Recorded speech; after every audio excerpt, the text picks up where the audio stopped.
playing at home as a disadvantage, but when it comes to Alabama LSU, many things about this great rivalry break the mold. The home team hasn't won this game since 2010, while the Tide figured to need to change that Saturday to control its own destiny, vying for a three-peat in national titles. Our Simone Eli was right at home in Bryant-Denny Stadium.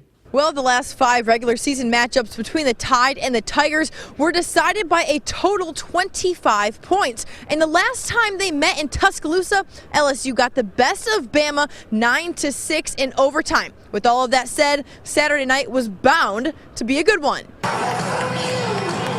In front of more than 100,000, Nick Saban led the Crimson Tide onto the turf at Bryant-Denny Stadium. After one quarter, the Tide would lead 3-0. Big thanks to that, the Bama defense rocking and rolling early. First play of the second quarter, Tigers near the goal line, handoff to Jeremy Hill. He would have the game's first touchdown. LSU up 7-3. Now, ensuing Alabama drive, McCarron finds O.J. Howard across the middle, and check out the speed from the tight end.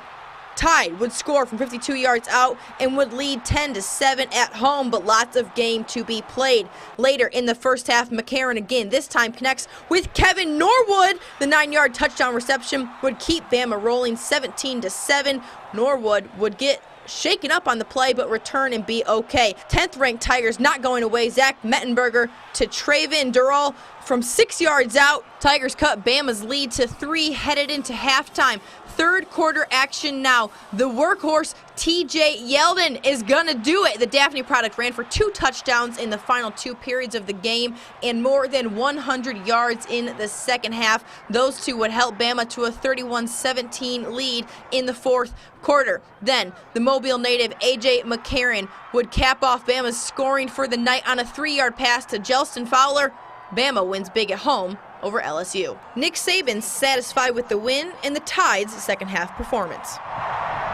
No matter what the record in this game, though, it always seems like both teams come out in this game and they have high expectations for how they want to play and what they want to do. So I thought our guys did a good job of keeping their poise and staying focused on the things that they needed to do, and had to overcome some adversity in the game, but really pleased with the way we got control of the game in the second half. It was amazing too. Second half we came out and tried to be a different team. Our intensity, went up, and the amount of plays we, tried to do went up, and we just, tried to play as hard as we could. Pass, guys, please. And when asked if Heisman talk would distract him, AJ says, I've won 2 national championships in a row, so if that hadn't distracted me, individual awards not going to distract me.